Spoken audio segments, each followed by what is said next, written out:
Welcome back, guys. It's For the Birds, episode 2. Oops. And we're here ready to roll, so... Yeah, should be good. What are we all about? We're just 3 guys, all live together, all hang out, live life together. College-age guys in the Midwest. Call it For the Birds because our opinions aren't very, I guess... Valued? Yeah. By the mainstream media. We don't know what we're talking about. Yeah. How could we? And sometimes we don't. But this is just a conversation. This is just learning together about what's going on in our world. Invite you to join us along that journey.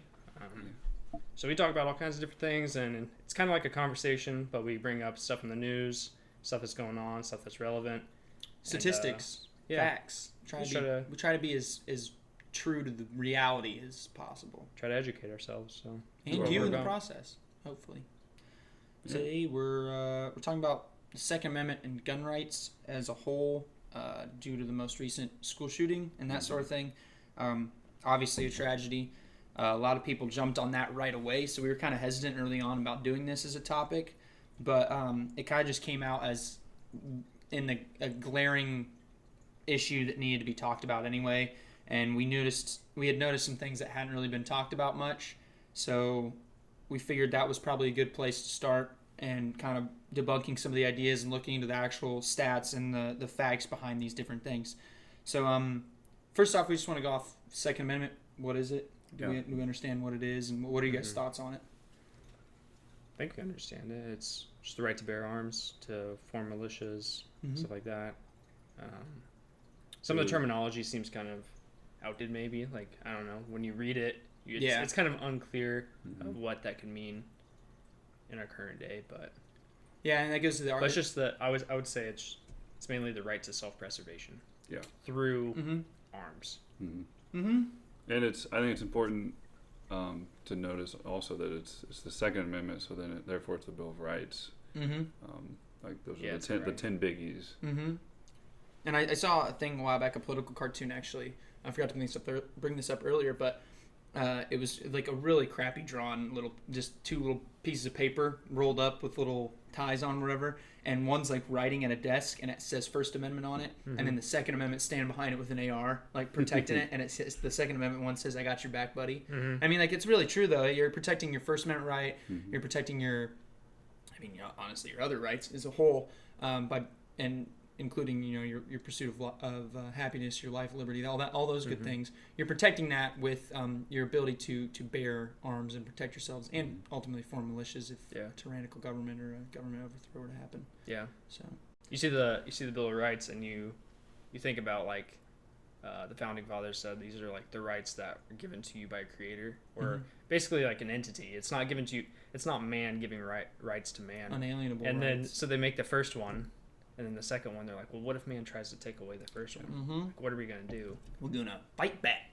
Yeah. Or give people the option to fight back. So Creator, that's a big word. Well, that's like that's kind of what it was, though. Yeah, no, but, I mean, it was. It's mainly the idea that man doesn't rule man. Yeah. Which takes a lot of corruption out of things, I guess.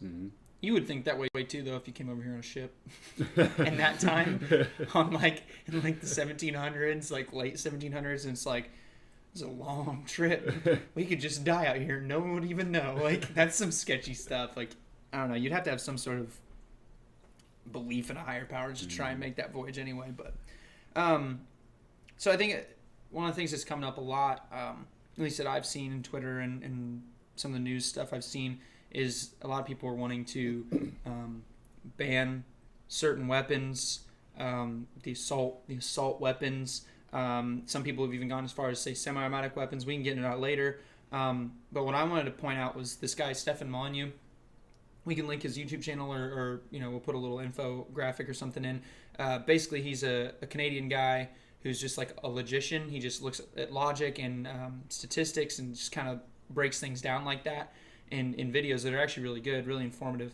And he basically said there's no such thing as a gun ban or gun control farther than what we have now, because once you get past a point that we have now, you're you're ultimately just re-centralizing who has control over the weapons. So essentially, just the power of being able to defend oneself just moves into the hands of the political elite, and then the masses are unarmed. I mean, similar to Venezuela, like we're seeing now. Yeah. The dictatorship took over and took everybody's guns away and gave it to their armies, and now they can't fight back. It's the logistical thinking of, okay, these guns are here, and they're here. They're not going anywhere. Mm-hmm. And so if you put restrictions on them of who can have them and who can't have them, like the guns are still there. You're just literally shifting around who has access. Exactly. To and that's a conversation. Is we have a culturally specific problem to America of these mass shootings and school shootings. I mean, more directly. Yeah, and the policy surrounding that. Like, that's the conversation. Like, here's the problem. What do we do about it? Mm-hmm. And we got arguments from both sides. So we just kind of want to talk about what's being proposed. Yeah. Is there stonewalling? What's going on? Exactly. Yeah.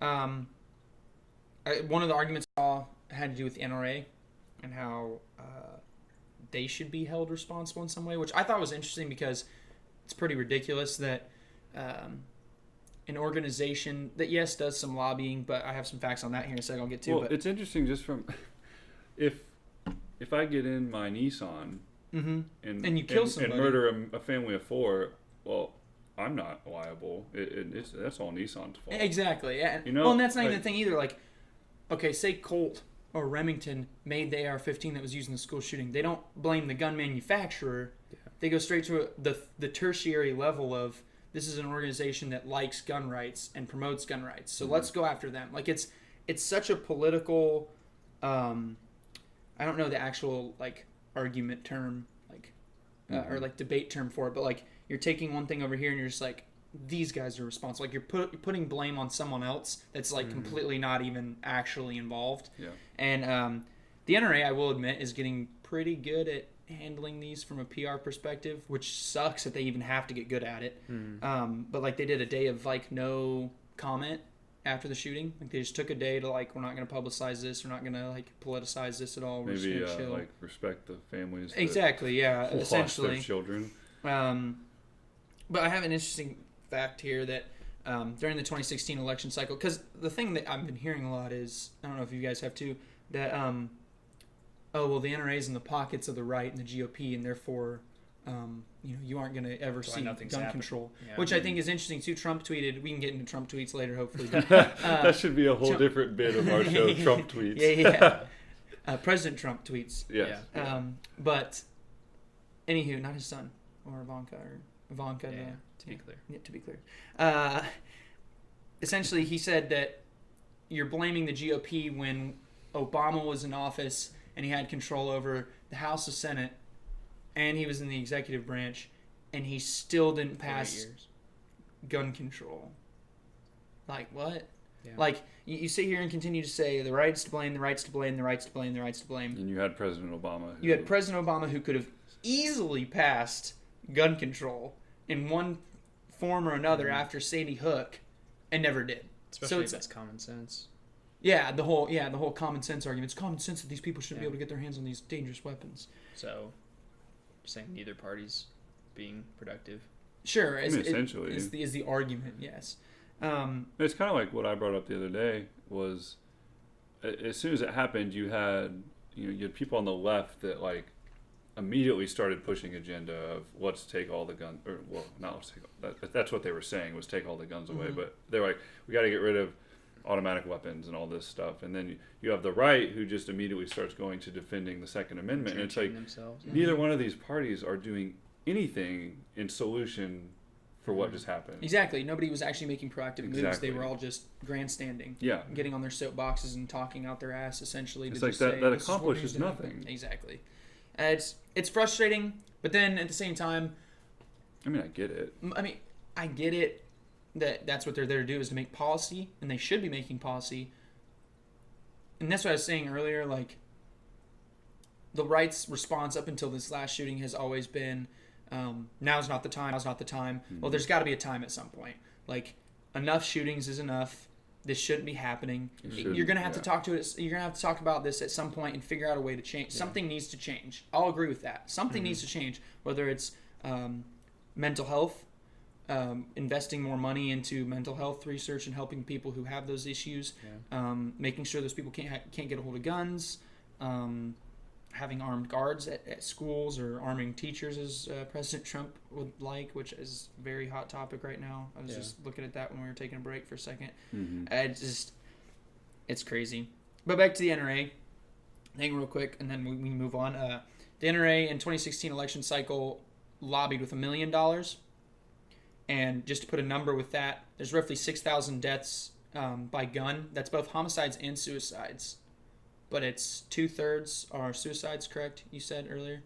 Yeah. 2/3 of those are suicides, of the handgun side of things. Only like just short of 400 of those 6,000 deaths are done with rifles, like long rifles.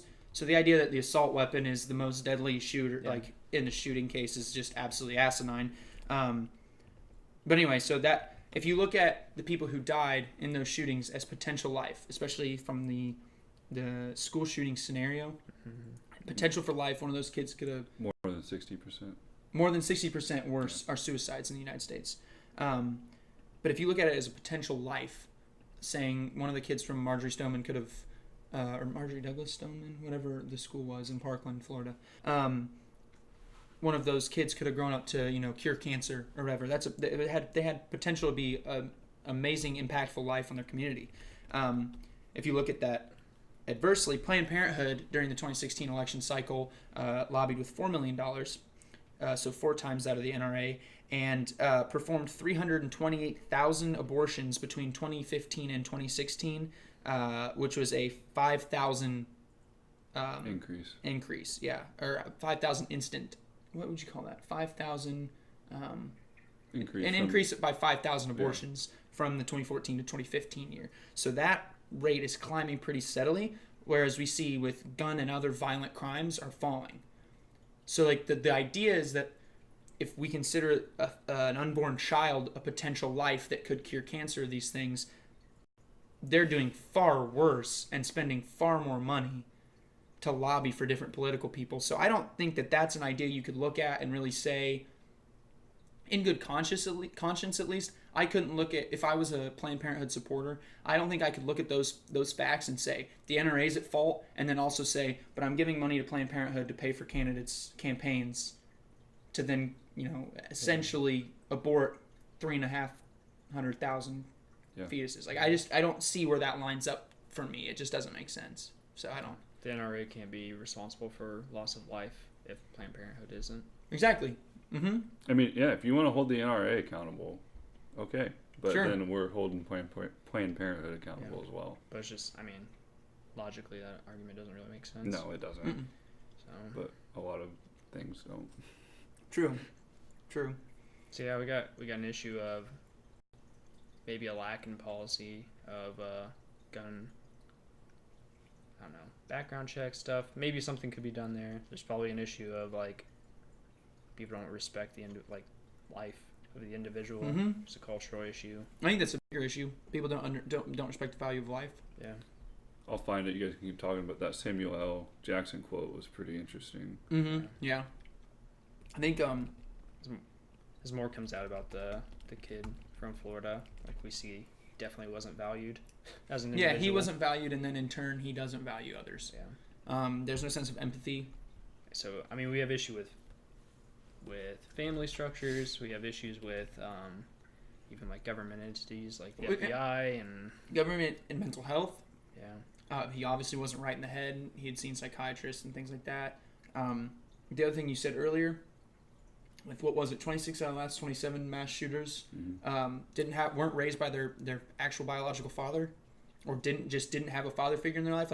Something there, it's not an anomaly. Something there, it's not just a coincidence. Something there makes sense. It's a pattern. And if you look at it just by numbers in a numbers game or how that works, something needs to be done. Something needs to change. It's not currently being changed. We don't know necessarily how to fix it. And I think a lot of it comes down to what Samuel L. said. He said with the Los Angeles Times, he was asked about gun control and all this stuff, and he said, I don't think it's about more gun control. He said that he grew up in the South with guns everywhere, and he said we never shot anyone. But he said this shooting is more about people who aren't taught to value life, and it's like it makes sense, you know. Yeah. That guy didn't value. He didn't see the 17 kids that he murdered as daughters or as sons or as brothers or sisters. Yep. Or as potential fathers and potential mothers, and or as people who are going to feel the pain. Like, yeah, it just doesn't. And I think we have our group here has a pretty interesting set of perspectives on the matter of gun control. Anyway, share yours first. Let's go around the table. I like guns. I've shot a lot of guns. Don't own one yet. I just turned 21, so I can legally purchase a handgun in the state of Indiana, but I got to get my permit for it and everything first. So I'm getting ready to do that. Well, you can't just go pick one up. No, I mean, that's not how that works. Can't you technically have one in your home without a permit? You just can't carry it with you. You can. I mean, even right now, you can get one through private sale. Like, I could sell you a pistol. Since I'm 21 and I can legally own pistols, I can sell you a pistol. You can own it. You can have it in your house. But you can't travel with it. You can travel with it in your vehicle if it's unloaded in a case and not accessible to you. So, like, in your trunk or something. If you had it, like, unloaded. Yeah. So, like, you can't just, like, get to it really quickly. You can travel, like I could sell you a pistol. You could go to a shooting range with your pistol and shoot there. But you can't carry.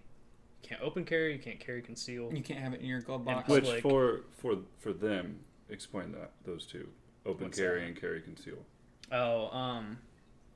Because the deal with like, I think if you're 18 or older, you can open carry, which means you can have a gun, a rifle. It's not a handgun on you. Openly, like in public, you can carry it. Like, there's always those YouTube assholes who just walk around to stir up trouble, and like they get pulled over, and they're just documenting how the cops like go through the process of checking them. They have an AK slung over. Yeah, it's like, why would you even do that? Yeah, like there's no need to do that. I can understand, like if you were going to like a gun show or something and like had it on your back, like that might make more sense. But like have it unloaded, like be cool about it. Like don't be an ass just to be an ass. Like, that's like if you have hunting ground, like I can carry a shotgun through my neighborhood to my hunting ground. Like it's perfectly legal even if I'm 18 years old. But the deal is the law's there, so like you keep the people who potentially have like want to do evil with these things. They can't just like conceal it. And that way, like everyone in the room, if you have a pistol open, knows it. On like everyone knows it. Like police officers know it. So, but yeah, conceal. You have to like get a permit. Yeah, so that's a lot more strenuous it's like process. $180 or something in Indiana. You can't have any like criminal record of like any violent criminal records or anything.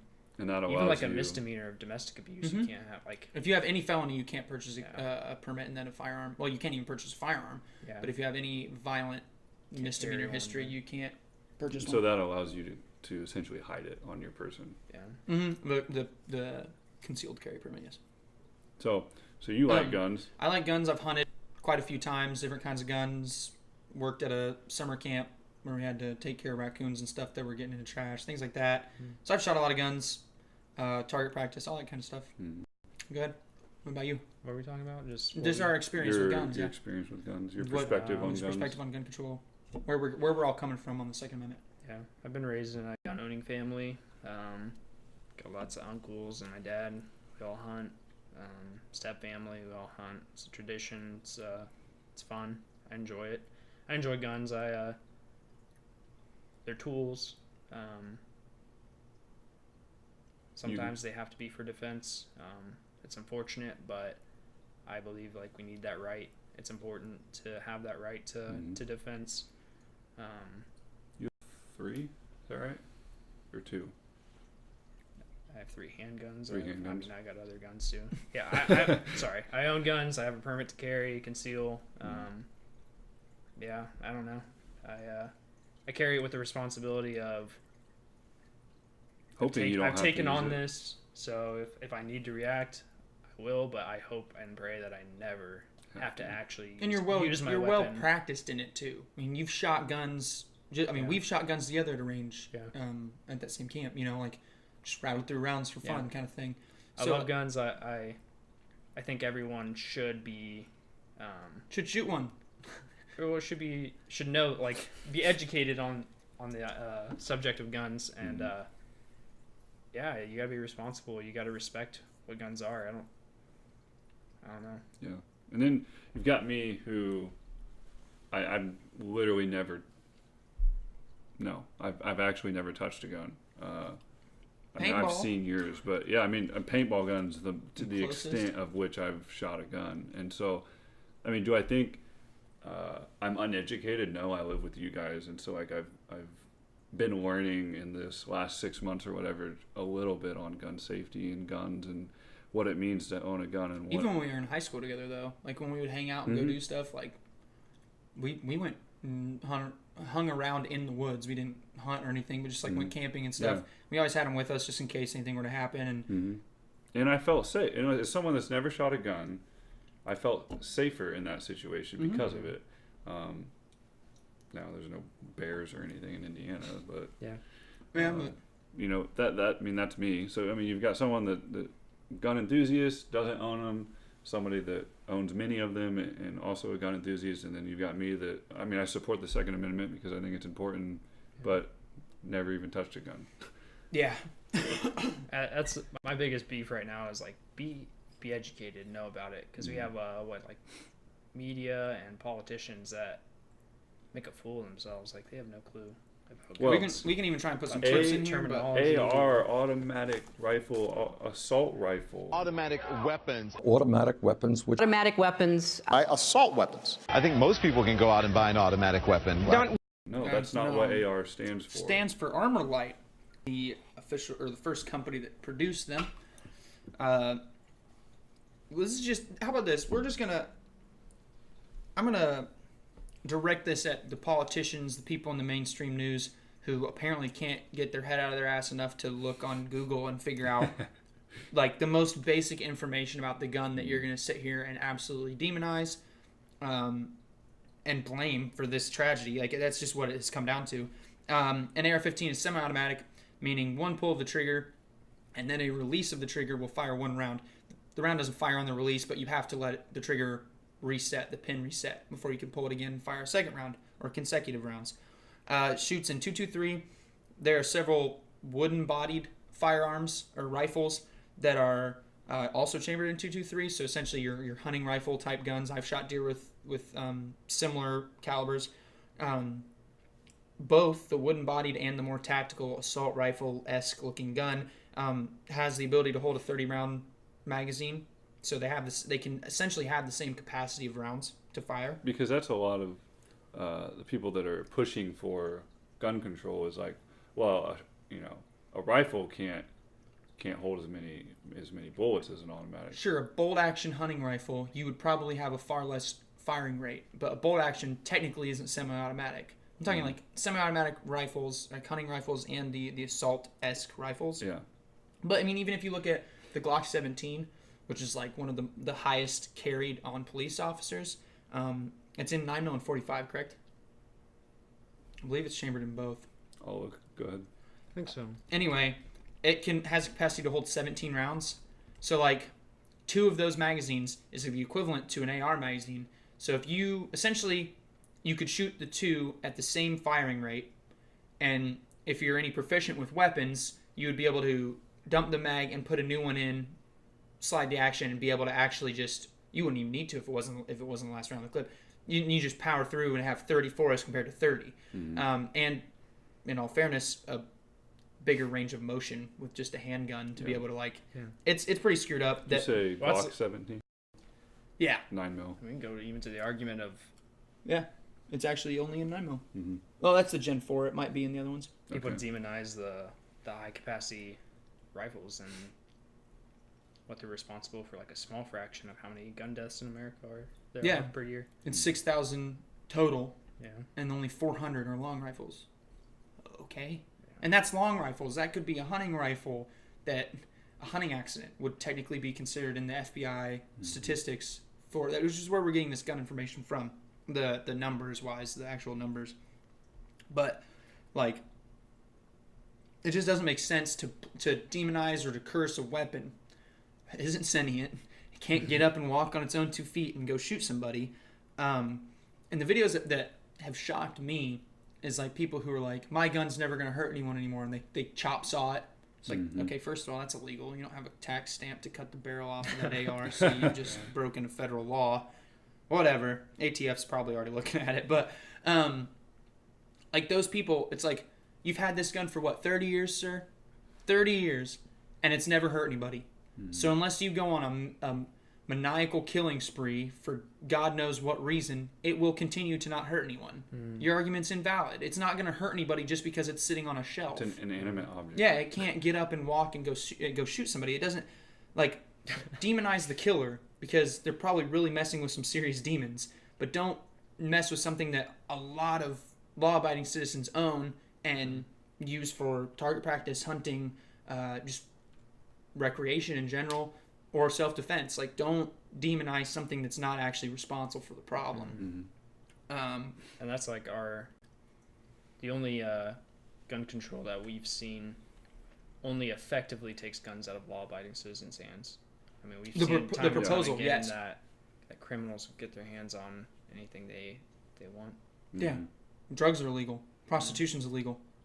Okay, it still happens. Yeah, just like if you make guns illegal, people are still going to get their hands on them. Yeah, and Illegal not to immigration mention, if you were to do something like what Australia did in 1999, there was a school shooting in Australia. They effectively took a mandatory buyback, took all the guns away from the citizens that were law-abiding, except a few. I don't remember what the actual stipulation was, but now imagine like the crime rate in Chicago that's related to gang violence in a situation like that in Australia.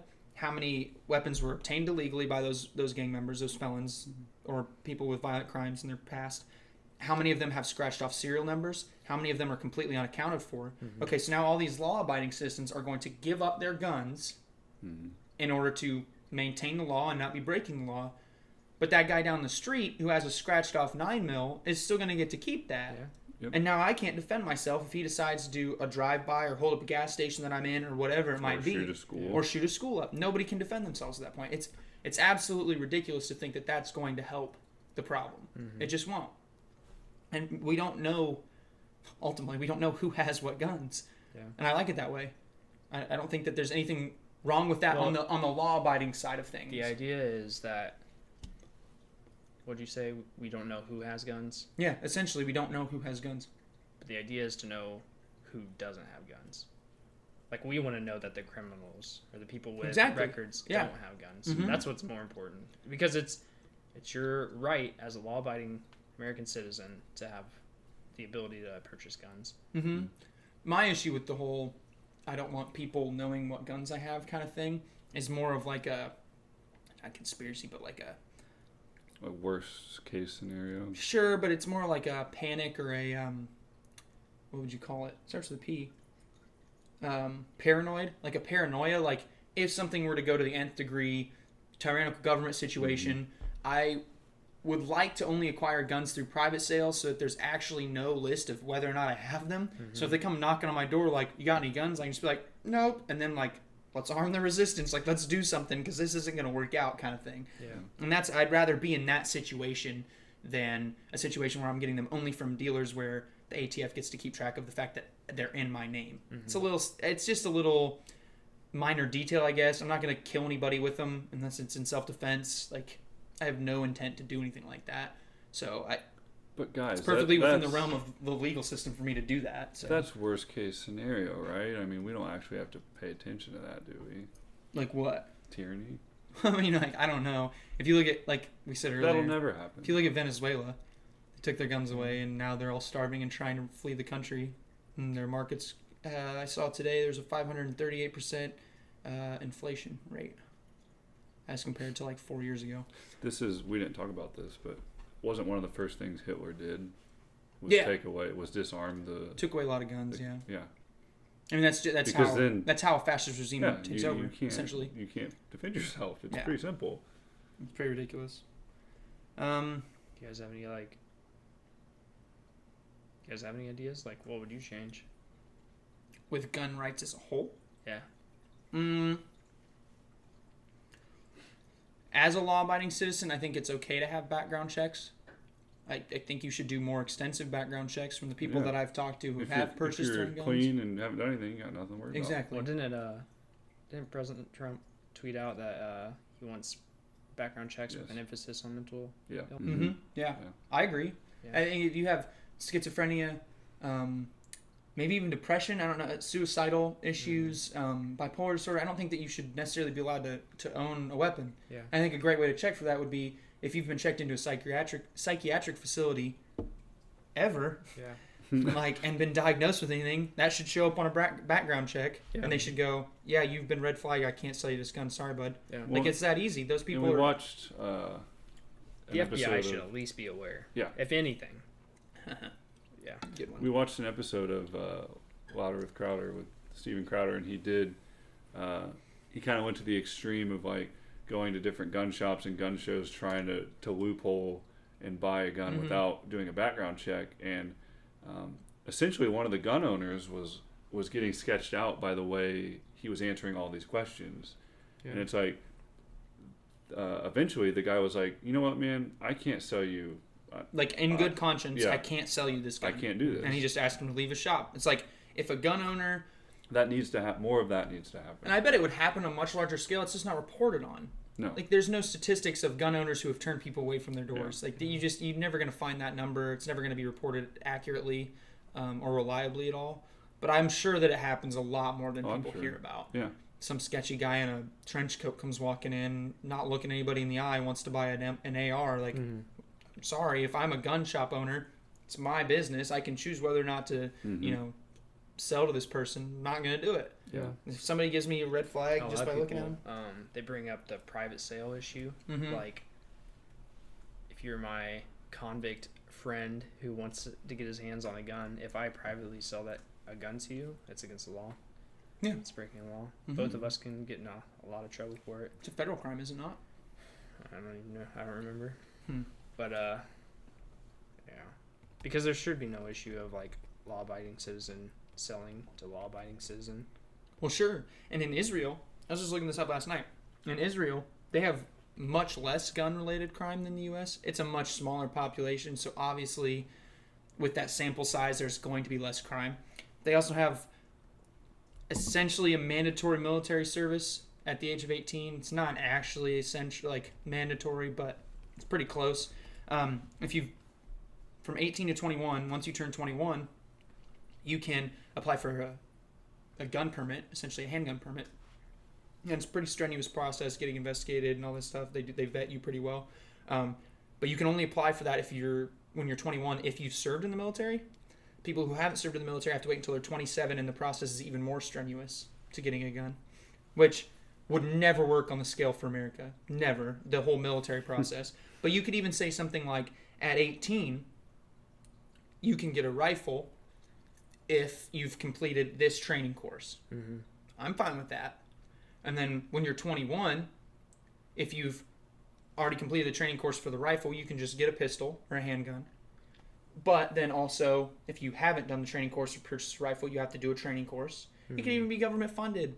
Like, have a National Guard armory once a month host a training course at a range where they show you how to shoot a gun properly, show you how to handle one properly, and do all those things, and show you basic gun safety things. Like, I think that's an investment that the American people could look into. I'd be willing to send some tax money towards that. My tax money already goes to things that I don't care about. So I'd much rather it go to something that I do care about. You know what I mean? You asked what the punishment was if like, privately you sold a gun to a criminal. Up to 10 years, it's a level 2 federal offense. Dang. Up to. That's a big deal. You're supplying a man who is not legally allowed to have a firearm that could just commit more mass violent crimes. It's ridiculous. It's just to say it's not a loophole. Criminals getting. Again, we're talking about we want to set policy for people who don't care about policy, about laws. Like, we're trying to make laws for people who just break laws. So, it's a complicated issue. If you make a law, why would someone who doesn't care about the law follow that law? It doesn't make sense. I think I just had this idea. I think, what if it like public schools had people come in not with guns, because I get a little anxious whenever I think about guns being brought into a school for any reason. I don't know. It's just like Pre-Columbine, it was pretty common practice. A lot of Midwestern schools, you just have to check them in at the office. You can get them at the end of the day and take them back out to your car with you. really. A lot of them. It was post-Columbine. They said no more guns in schools. Well, what if there's like some kind of like convention where people would just come in and like teach gun safety to everyone? Or what about a convocation? We had those all the time in high school. I mean, like a guy come in and bullying, just say, "This is what this gun is. Yeah. This is what it does. It's really cool." There you go. I mean, that's it. I mean, we I don't have think there's we have anything- convocations on animals and sex and all this Bullying. other bullying. I'm sorry, but all this a other colossal nonsense. waste of my time, including, this is such a tangent, but in the convocation scheme of things, bringing in people who, now, they're awesome people, more power to them, but bringing in people who are, like, physically disabled to, like, pump me up, to, like, do better, wipe that off the slate and get something that's actually important, educational. I think stuff like that helps some people. I think there's good in saying there are people out there that are different than you. Yeah. It almost goes against the victim culture that I see like rising in America. Just because you're different doesn't mean you're Or start off not on the same page as somebody else. Yeah. Start like, I guess I see that. To me, I always went to those and was just kind of like, I bet it impacted your life, like without you even noticing. that's probably true. And it's probably Maybe it small. didn't It's have to probably it's probably not super significant, but somebody in that, But who's to congregation. say that with your upbringing you already knew those things that were being taught? I mean, yeah. I mean, there's that's other true. households that people don't realize that People there's live like there's that. some diversity in Mhm. in Americans, and it's good to see that. And I think I don't know with cultural issues, I'd rather not hand those to be fixed by the federal government. If we can take care of that culturally by ourselves, that's You mean great. by having the combos for guns? Yeah, or any glaring cultural issue. Mm-hmm. Where can you reach like young minds like systematically the Other than easiest? education? It's through the education I system. mean, yeah. Education or YouTube. There's a lot of there's a lot of stuff that happens in the education system that I don't think is really educational. So it'd be cool to Yeah, no, that's fair. throw some practicality back into our education system. You know that our high school, the year after you graduated, had a shooting team? What's that? Really? I don't even know what that. Skeet shooting team. Oh, okay. Shotgun Yeah, skeet yeah, shooting. yeah. Yeah. One of our buddies, Nick, his younger sister was on it her senior year. That's It's cool. like, dude, that's awesome. Like, keep Even that like going. like bow hunt or target shooting with bows. Mhm. Yeah, we never did that Archery. in PE or anything. That's And I know another other archery. schools And that back did. in the day, I mean, my grandpa was at the same high school, was a PE teacher for like, geez, I don't even know, 20, however many years. Mhm. And like, they would do stuff like that. Yeah. It's like, That's fun. we but played mat ball every day. and It was so dodgeball, and our boring. PE But just teacher imagine, sat there and like, watched us pick on them. At the school, you learn about being responsible with guns. You learn about living with other people who are different than you. You learn about maybe how to like balance a budget, pay your bills. No joke. We're getting into the education. I mean, this is another yeah, podcast, sorry. but We don't have to go no, this, but we can do that. We can do that. but next week. that But- you said Stay tuned. well, I forget what you said. How you would fix it. But that's like Better more, background that's checks more and of doing the- training. Yeah. And I agree with that. And then I'm coming from the thing that like I mean, maybe we can get closer to the root of the issue. Sure. That would be cool. I did hunter safety course. Did you? Mhm. Okay, yeah. There you go. I Like, did- not I did only not. not only I'm from not like saying that should be a federally mandated thing though. no, I'm not saying everybody should. I'm saying if you want to get a firearm, you should have to go through some sort of training course. I'm okay with that. Any If you want to get any firearm, you should go through some sort of training or to course. get a hunting license, you do. But That's what I'm yeah, saying. yeah. So But if you want to saying just be able to purchase get a across gun, the a board. pistol, or a handgun, Yeah. why should you not go through a target shooting I think- practice and all I sorts of think things to there familiarize yourself with a gun? Like, I think there's all that stuff. a stigma. There's two stigmas, polar opposites of that. I think there's some people out there, because me 5 months ago thought that you did have to do that to get any kind of gun. yeah, no, you don't. And you there's don't have to do also that. that stigma of people that think you don't have to do anything to get any kind of gun. Yeah. And so there's I don't know, there's probably not even in the statistic out there of what percentage of those people are, but there's two polar opposites that think what's not correct. We're somewhere in the middle Yeah. at the moment. And I would be willing to go a step farther to the more controlling side of things, meaning that just a step, just a baby step. You give them an inch, they'll take a mile. So just give them half an inch, see what happens. But like, literally just, you want a handgun, go to your local range, and they have the paper. They already have paperwork for background checks with the ATF and all those different things. They could have a training course that they could, have ATF videos that they play for you before, and then an instructor comes in and says, "This is how you do this." Yada yada yada. They go to the gun range, they shoot, and then that person could then advise you on what kind of gun they think would best suit you. Because ultimately, they're the people that sit like. A lot of situations, I feel like people are uncomfortable with the handguns they end up purchasing anyway, and then they just never carry them. They're too big to carry it comfortably on their hip or whatever. This person could be there saying, like, you've got a smaller frame. You might want to look at a 38 Special. You know what I mean? Like, start going through the different ideas of, like, what kind of thing. And that way you have people who are best suited to defend themselves and are most comfortable because they've already put 100 rounds through that gun that they just purchased. Yeah. And then, you know what I mean? Like, even if the instructor, after the videos or the training, like, just on general gun safety, when they go to the range, he could be like, I think you'd be a 9mm guy. Here's a 9mm. Go shoot that 100 times. Tell me what you think. And obviously, you'd have to pay for this course, but if you're willing to pay $400, $500, $600 for a handgun, why would you not be willing to pay several $100s to a couple $100? I wouldn't say like $600. But yeah, I'd pay money to go do that. Why not? You just get a fun day at the range. Like, I've already heard all the training stuff, but it'd be fun to go shoot and see what a guy told me he thinks my gun would be. That'd be interesting. It's like, what's the high caliber pistol? What's one of the highest ones? Desert Eagle? Yeah, like a Desert Eagle. You have someone built like your mom, that's like 5'4", 100 pounds. Yeah, she should run a 38. She's going to shoot that gun in her home and knock herself out. Like, well, yeah, but a sensible person probably wouldn't purchase that. Yeah. It's true. To be fair, yes. But I agree. Like, it would be nice to have, those people there that know literally every inch of these weapons. And be like, that's what they do for a living. Yeah, it's like, this would be perfect for you. Go try it out. Yeah. And if you don't like it, come back. We'll brainstorm something else. Yeah. Try and find a gun that suits you the best. I think that's the best way to go about it. But let's move on. Yeah, I'm fine with that. That was good. One of the things I saw just today was that a guy, I think you have the article for this tabbed somewhere, he estimated that the federal budget would need to allot $10.7 billion to put 2 armed guards in each K through 12 school in the U.S. that were trained. It was their job, full-time job, 2 armed guards that would get paid $50,000 a year annually. Starting out. So, like, a couple things with this from just reading it. I think it's interesting. I think it could be something that you could look into and definitely explore the possibility and the pros and cons for it. I also think that in the Florida shooting at Parkland, they had an armed guard that was part of the police department, and the shooting lasted for 6 minutes. He made it to the outside of the building in 90 seconds and sat there for the rest of the 4.5 minutes of the shooting and didn't go inside. So I don't know if it was cowardice or if it was an absolute state of confusion. I don't know what it is. I'm not going to assign blame to what motivated him not to go in and do his actual job and try and defend these kids. But during that time period, 17 people died.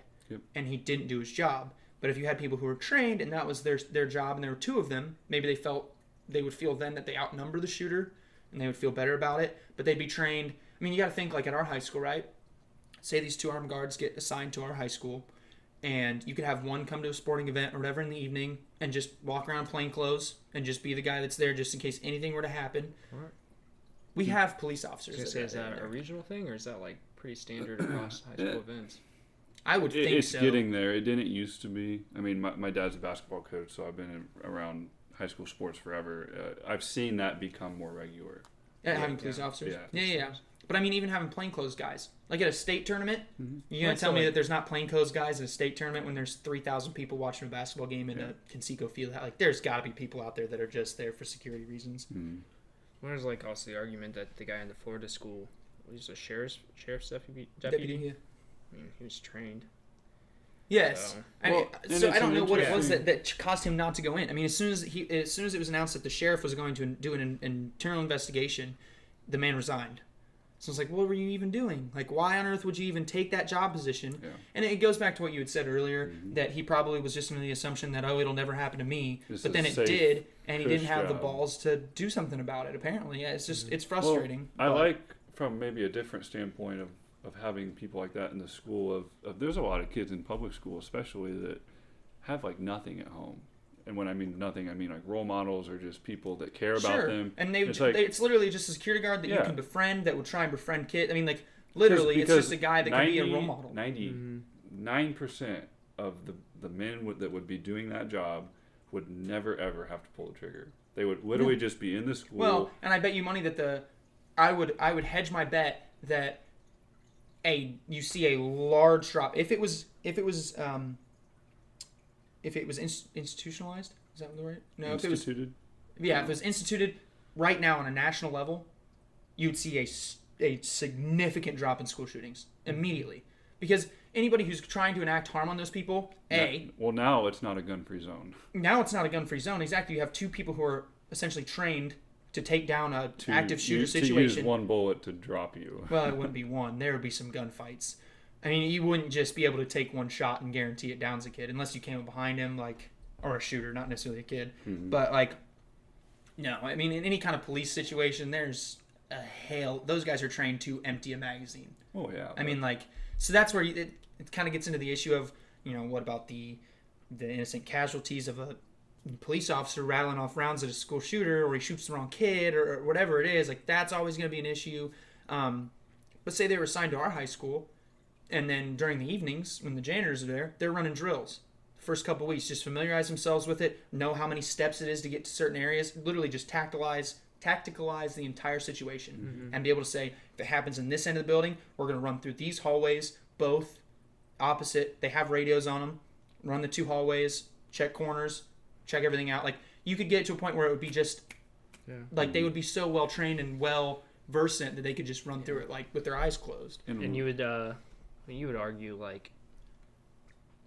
I mean, I don't want I think about being a parent in the future. I would hate for my kid to have to do drills at school thinking I'm doing this in case a school shooter This would eliminate the idea of that, though, essentially. Now, when we were in elementary school, I remember doing a code blue, and you just lock every door or whatever, and then you'd get the doors here, you're off to the side back here, hoping to God that this pretend shooter wouldn't have gotten an angle on you. Yeah. And I remember being scared. So we already do stuff like that. I remember being terrified because the principal would come around and check, make sure all the doors were locked. So we're in the middle of this drill, and I remember principal just starts rattling on that door handle, and there were girls, it was third grade or something, girls that actually audibly screamed.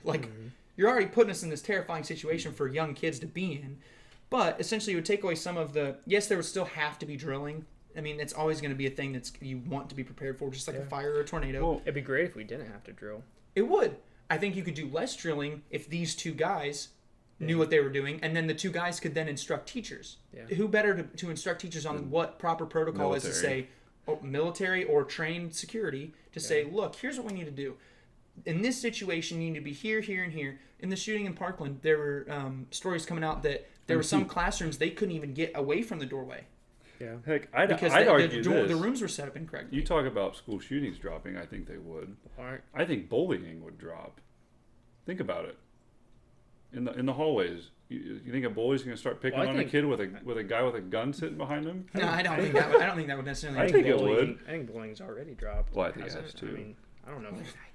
The anti-bullying campaign that was shoved down our throat all of elementary school and high school? Come on, but it's part of growing up. My point. Get over it. I think that kind of brought about the victim culture too. No, that's what I'm saying. You're raising wimps.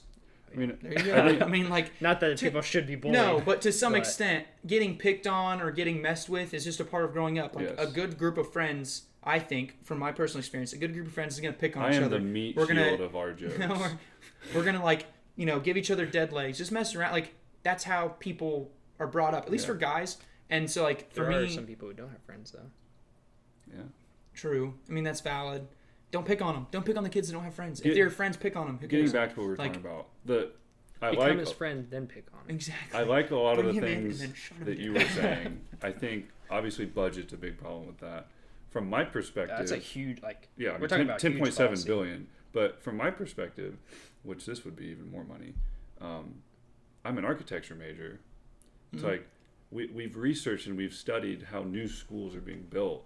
And there aren't straight hallways. No, they're not straight hallways. They're literally angled like this because I don't know how the Parkland shooter did it. I don't know how the Sandy Hook shooter did it, but I'm assuming he took his weapon, he went out to a hallway I can tell you the answer to that. and laid down fire.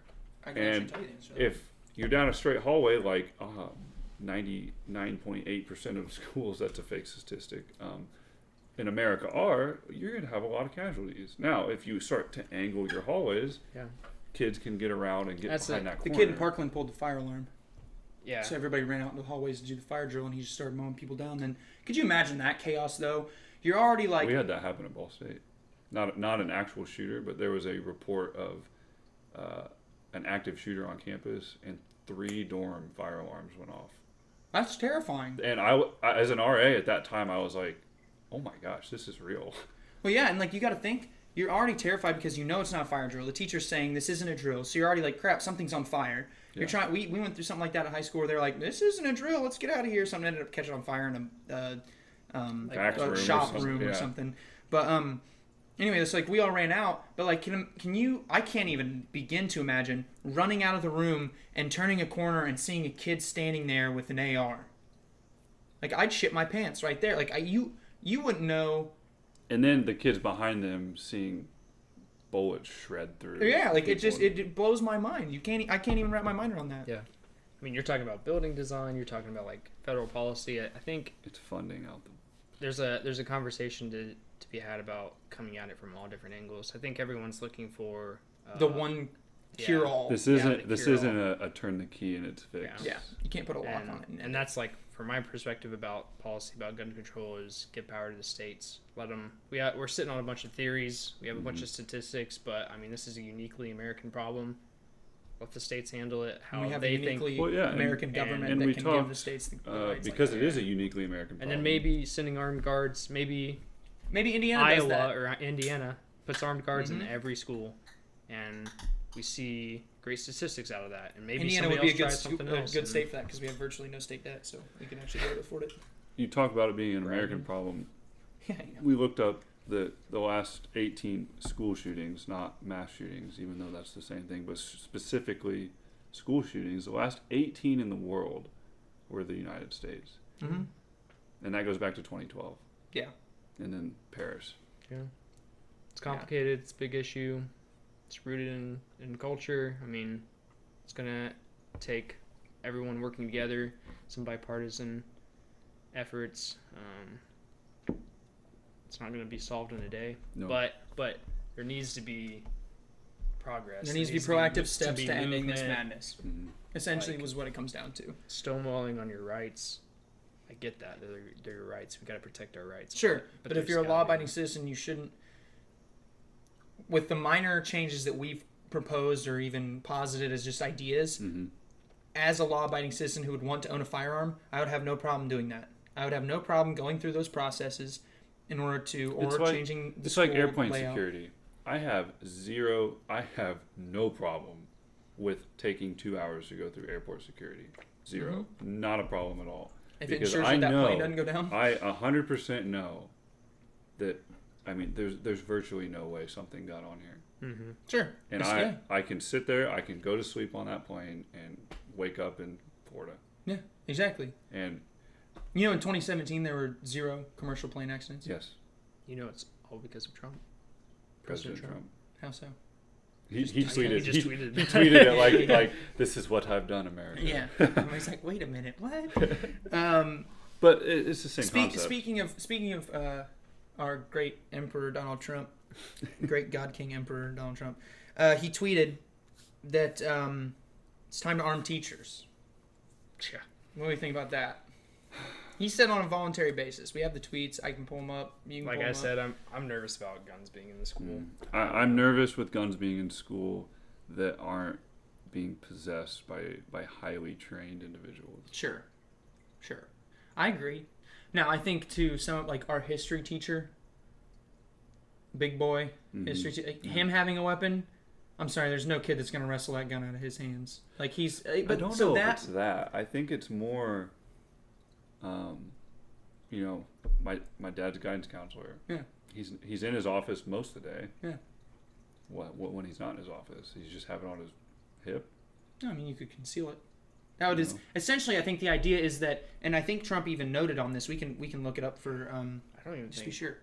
I'm guessing students wouldn't even know. Wouldn't know who had it, because that would make them a target. It would have to be that way. It would have to be concealed, and if they carry, I would think you'd have 1 or 2 people who carried on their person, and then 1 person who had a long rifle or something in a lockbox in an office, like in your dad's case, in his office under the desk, a lockbox with an AR in it or something, so that like 2 or 3 teachers had codes to or something. Yes, 2 or 3 administrators would be able to actually get to the codes, and that's it. Another thing that I saw that I would say I'm more for that than on person. Now, granted, your response time goes down a little. Sure, like what you said. What if your dad is in the complete other end of the school? You're correct. And the other 2 administrators are out at meetings. Yeah. I mean, you'd have to. Obviously, you could schedule it in a situation where only one of them has to be in the office at all times. I mean, you could work it like that, but then you're in a one-on-one situation. And that's where you want to have a numbers advantage on these people, especially like in Columbine. There were 2 shooters. What then? Like, you're just outnumbered, even if you're just the one of you. One thing that I noticed, though, in schools, especially at our school, they started doing this. They have a buzz-in system. Genius. Every access to the outdoors is locked all day. All day. You walk up to the main office in the high school. You walk in the first set of doors. You hit a buzzer. It has a video camera of your face and a speaker. It's not your face, it's your whole body. Really?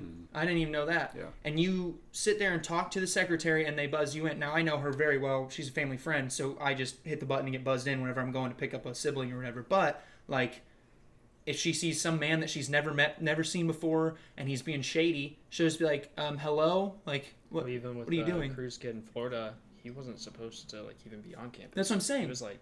And if they would have had a buzzer system, the secretary could have been like, Nicholas, you're not even allowed to be here. Sorry, bud. And then, I mean, that's just... do we know? I'm going to look that up. No, they didn't have a buzzer system. From what I understand, he walked right in, pulled the fire alarm, and opened fire. He didn't even pull the fire alarm. He had smoke grenades that he tossed in the hallways. Oh, yeah, that's right. I did hear that. And it set off the fire alarm. So, yeah. Like, my general feeling is I'm nervous about arming teachers, but I've seen posts from teachers about it. My dad's a teacher. I'm open to solutions. It could be done the right way, potentially. So, I mean... But that's what I'm saying. Give the states the ability to try some stuff. Sure. And I talked about this. Me and Mike had talked about this earlier. There's not even like a regional issue, right? Like these shootings are happening all over the country in all kinds of I don't think schools. it's like just... I think demographically it's happening more in not inner city schools because most inner city schools already have cops. Think so?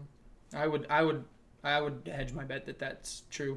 Places that they know don't have police officers. I mean, even this one had a police officer and didn't respond. So, like, maybe that just doesn't even matter. Okay, here we go. This is talking about did they have a buzzer system or anything? He came to the school when he knew that the gates would be open and set off the fire alarm that would dismantle the safety system. See, if that fire alarm at our high school were to go so off, people can get out. I would think. I would imagine that unlocks everything. And is it, what was the school, like 3,000 or more kids? 33. Like there's no buzzing. Buzzing in only happens like when school's in session, right? Yeah. Yes. He did show up early in the morning. So buzzer system helps. Could stop some stuff, but again, it's not a catch-all. Like there is no solve all. It's not one solution. There's schools now that are this. putting in bulletproof doors because he shot through the doors in several instances and killed people that were holding doors open. Another idea that we kind of bounced around this morning. This morning I covered my face there. I said, and this is an idea. I don't know the actual how feasible it is. What if there's a certain division or part of the military, like the Army or something, that was paid and was essentially not a special forces type group, but a similar sort of situation, and they were extremely vetted for mental stability. You'd get 2 for each school, just like the other proposition, but they would just be included in the military budget. These guys could have some sort of body armor on them under their, like, just a suit. Essentially, they would look, in my head, imagining it, just an idea, they would look like a Secret Service guy kind of thing. Earpiece in, whatever, a little bit of body armor, concealing some sort of weapon on them, and they have a lockbox kind of situation in a centrally located place in the school, or multiple lockboxes even, set up in different areas of the school, and they just walk the grounds. walk the grounds, walk through the school, but they're trained by the military. They run through all the training exercises. It's just like, Well, even if you look at it, somebody that didn't pass buds, right? Like somebody went to do a spec ops thing but didn't make it for whatever reason, the physicality. Say they're very qualified. Yeah, they're very qualified to protect our So children. for the armed guards idea you were talking about earlier, you think it should be through the military? You think it should be... I think privatized or through the military is the best way to go. I don't think that the government should just be like, hey, you know that guy that worked at the BMV that you hated? He's now guarding your children at your school with a gun. No, thank you. It should be either privatized by a company that can train all of these people very well. So look at the NRA. Hey, NRA, or hey, start holding a system or start creating a curriculum to train these people. There you go. Like now you're starting to help with the issue. Or the military, yeah. I think that it should be people who are damn near at the level of the spec ops kind of stuff that are just trained in how, like it could even be its whole own unit. I don't know what you'd call it, like a job description, obviously, but like that's all they do. Like, you got your 101st Airborne guys or whatever, your Rangers. Like it is National Guard. Essentially, they could be a branch off the National Guard even. Well, and then that's exactly, there's 2 guys per school, and they just chill. I don't think this position could be paid enough to be a career. So with that being said, I really don't think that's not even necessarily true, because officers in the military, it's pretty public knowledge. Like officers in the military make like roughly $50,000 to $60,000 a year. But see, that's my point. I think the most feasible way to go about that is when like military men or women are on leave, like they come home, right? Like they're home, and like their spouses more than likely are working. They also probably have kids in schools. And sure. They're on leave for a reason. This is their time to be with their family. This is their time to have a break from, serving their country. But I would bet would it be enough to have somebody in every single school? No, probably not. But I feel like there would be volunteers that'd be like, yeah, I'll go hang out at school for... I think you'd find it hard to get volunteers, though, that are on their leave. That's essentially like their vacation. I think they should be paid. Well, yeah, but like instead of giving up your, like, would you give up your hiatus or like your sabbatical to like instead? Do I think the majority turn and get paid a little bit more? Potentially money? Put yourself in front of another way. Yeah. Do I think the majority would do it? No, but I think you could get. I think a good idea is maybe doing something like Army Reserves or National Guard Reserves even, and the guys who don't necessarily have a full-time job, or you could make it a full-time job and they would still technically be in the reserves. Have those guys trained in the school division or whatever it is, school safety division, and that's their job.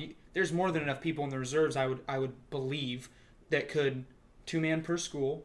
Could you look that up actually? Army Reserves, National Guard Reserves, how many people there are, and then total number of schools. Like a cycle thing. Yeah.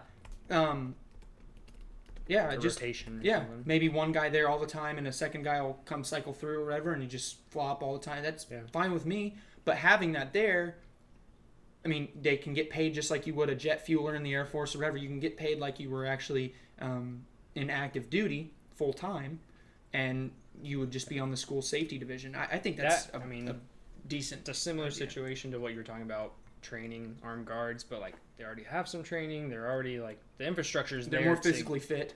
I mean, come on. The security guards that they would pick in a lot of situations would be overweight. I mean, honestly, there's a lot of cops that are overweight.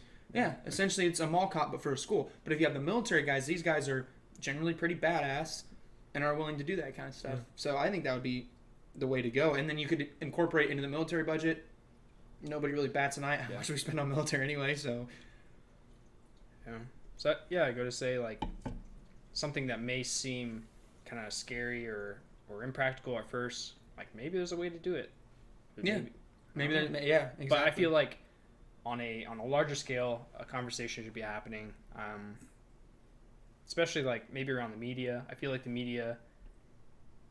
news is, like, there to broadcast the news. I get that, but, like, it'd be cool if the media could help lead conversations somewhere. Like, and that's why the idea with the CNN town hall they held, and they were like, this is just an open discussion, all this stuff. And it's like, no, there's already reports that there were scripted questions. They shut down the idea of armed guards that somebody was going to bring up. They told the kid not to ask a question, apparently. It's like, you're not actually helping. You're scripting questions.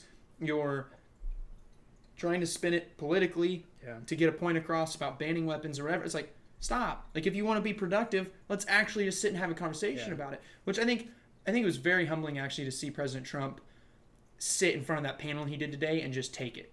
Mm-hmm. Literally. Yeah. It's not his fault that happened. It's nowhere near his fault that happened. Yeah.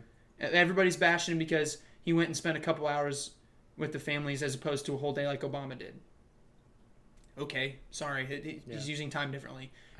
And then he gets back to the White House and he's like, you know what, let's do it. Let's set up a panel. He had kids that were crying because they lost their friends, just telling him how much of an idiot he is. It's like, it's not his fault. Yeah. It's not. No, I think it's a great gesture. I don't think it's the president's job. No. I don't think so either. Time. Like, nope. I think Secretary of Defense or something could do that. I'd love to see the news moving away from propaganda and agendas to productivity. Here are the facts. Let's essentially that's what we're trying to do. Some conversations. You know what I mean? For the Bird Show, check us out. Yeah, essentially, you're shamelessly plugging us in our own podcast. Anyway, so essentially, like, well, hold on. You asked how many were in the Army Reserve. Over 300,000. Okay, now go back to the article that said the thing about across America as a whole. Yeah. Yeah. Army Reserve and Army National Guard. Mm-hmm. What is there? All National Guard 105,000. So you're looking at 457,000. Now go to the one that said the 10.7 billion. Okay. Because it tells you how many schools there are in the United States. No, there it is. Because he did the math on here.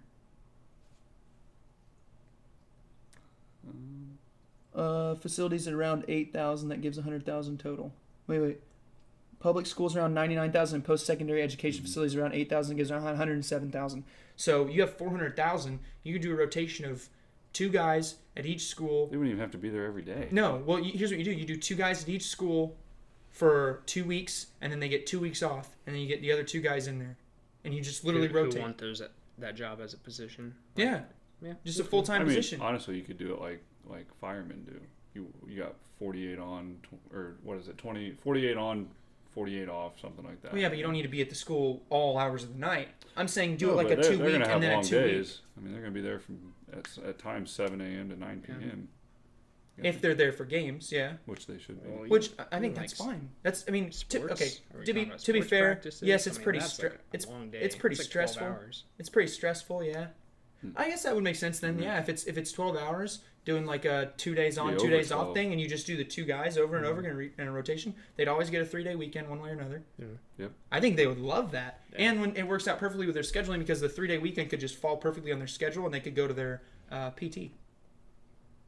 I think that works pretty damn well, and it's already included in the budget. Essentially, already included in the budget. There'd have to be a little bit of a raise, obviously, but it'd give them something to do. They could go through additional training, which helps them in their military career. I mean, obviously, this is a bold, fix or whatever. Sure, but it's an idea that actually seems as though it could work. Yeah, and I mean, comment. You think it's going to work? Do you think it's not going to work? What do you like about it? What do you not like about it? We want to hear what you guys think as well. Yeah. But it seems decently thought out. I think that sitting in a scenario like this, whether you have ideas that are pro-gun or anti-gun, is the best way to actually talk about the issue. Not necessarily on Twitter, although I did a little bit of that this week when people were absolutely just talking out their ass. You got to at least say like, whoa, like let's take a step back. It's basically what I tried doing. It didn't end up going well, but whatever.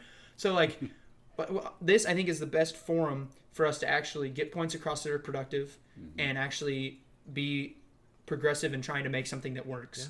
Yeah. And people aren't doing that. Society isn't doing that. They're too busy keyboard warrioring it behind like on Twitter and just spouting bullshit and nothing gets done. If you're at this point in the podcast, you've actually invested into this and you're listening. Yeah. So thank you for that. Yeah. I mean, I would say get out of your echo chamber, get into your communities, have conversations, consolidate your ideas. Especially with people who disagree with you. We'd love to have people on that disagree with us on some certain topics eventually and Skype call in and we're going to start talking to people like that. And then ultimately, I would say get your representatives. People have to call. People don't understand that. You have to call. Yeah. If you don't like a way an issue is being dealt with, that's what your vote is. Don't vote just along party lines. Mm-hmm. Sorry, that's ridiculous. Vote for what actually makes the most sense and go out there and vote for someone who you know is going to make a positive change or who you believe is going to be a positive change. And if they don't follow through on their promise, midterm them. bye. Just don't vote for him the next term. Well, get somebody else in the office that you agree with just as much or more. I like what you said because I mean you guys both know my grandpa, and I'd guess you both respect him quite a lot. He's as far as for me, people I know, by far the most influential person I know, and he's told me, he said, the biggest regret I have in my life is not getting involved, not necessarily like in politics, but like not influencing the people around me in the community in those areas. He's like, I was a football coach and I invested my time and I influenced so many people that way. But he's like, I never got involved in the political, like a city council. Exactly. Get on a city council position. And he told me that anybody can go for that kind of stuff. I mean, start doing those things. Start the change small. Get people the ball rolling to get these things changed. And that's what you talked about. Does. Talked about last week is my dad was on a school board committee for a while here not too long ago. We don't know everything, but that's one of my big motives for doing this show is like I want to be able to say like I at least attempted to help people and not only that, but now there. you're informed. You as a viewer is now more informed. We've given you statistics. We're gonna link the places, the articles, the different references we used. We're gonna link all that information so you can look at it and be more informed on a topic that a lot of people seem not to be informed on. And you can then go out and say that you've heard ideas that are different than ones that you've already heard the mainstream media over and over and over again, shoved down your throat over and over and over again. You have maybe a different take on something. That's ultimately what we're trying to do is just look at it from a different perspective that people don't necessarily give the time of day to. Well, and we took shots at the right, we took shots at the left. Like, this was a pretty... I don't think we took as many shots at as the right as we could have. Not even as we could have. I think on this issue, well, I guess we did. In talking, I'll take a shot at. Yeah. I mean, GOP controls. We hammered on Obama, President Obama. I see where you're going. Yeah. Step up. Yeah. Let's see it. If you're going to sit there and call out... You're at the plate. Exactly. If you're going to sit there and you're going to call out Obama for not doing something, then you can't be a hypocrite. You're already a hypocrite enough as it is on Twitter. Like, Mr. Trump, President Trump, stop. Just stop tweeting this nonsense. Like, nobody cares. It's not actually helping you at all. Stop with that. Instead, turn around and do something. Like, start working towards... I mean, even if your idea is ultimately arming teachers, make that happen in some facet so that you can look back and say, not only did I lower taxes, we'll wait. It has yet to be seen. We'll come back to that in April. But lower taxes in theory, immigration, you want to do that, that's great. Say that you've made our schools more protected. More safe. You want to win 2020? It's a good start to getting there is saying there are less school shootings now. And I think there you go. You get to take credit for that. That's genius. I think it's important to notice that he did sit there and take that beating today. That's a step. Yep. But now you got to take another step. Like you got one foot in front of the other, bud. Yep. Let's go. Let's see what you can actually do. Yeah. And I think if he does things like school safety and he does things like lower the taxes, like you said, we'll talk about in April. It's going to be hard for people to still be like, nope, can't vote for him. I mean, people aren't going to vote for him just because he's socially not what they want. Yeah. He's not presidential. He's socially not what I want. I mean, I don't necessarily personally mind the tweets and the things that he says. I'm saying it from an idea of it's not helping you with people who aren't in. I wouldn't consider myself in the base, but like people who aren't thinking of this as the lesser of two evils. Yeah. Yeah. Like you're not winning over any voters by doing that. So you should just chill with that. Take a break from Twitter for a while. Get some school safety and some immigration passed, and then you can come back and say, "I am victorious." A couple weeks ago, Shapiro and Crowder, they were all talking about it. Like he had taken like a week or so off of Twitter, and they're like, look, the left has nothing to argue. I know. Nothing happened. The news cycle was just dead. Like everything was just calm. CNN went back to Russian collusion. Yeah, which is interesting. We can talk about that later. Yeah, I think we should wrap it up. This is us. Yeah. Like I said, it's an ongoing conversation. We invite you, if you're listening, to join in. I mean, there's a comment section. Like, let us know what you think. Yeah, give us some more ideas for policy. New ideas every week. So. Thanks for joining us, guys. If you have something that you want us to talk about. Yeah, definitely. Leave us suggestions of what to talk about. I know a lot of you guys watching right now are friends. So text us, give us ideas. Say, what do you think about this? We'll talk about it, touch on it in the next couple of videos. We love talking about this kind of stuff. It's a conversation we want everybody to be involved in. And if we said anything that statistically or whatever you don't agree on, let us know, back it up, and we'll talk about next episode too. We'll give it 5 minutes to talk about, 10 minutes, and talk about what's going on there. So thanks for joining us, guys. We're For the Birds. We'll be back next week. See you.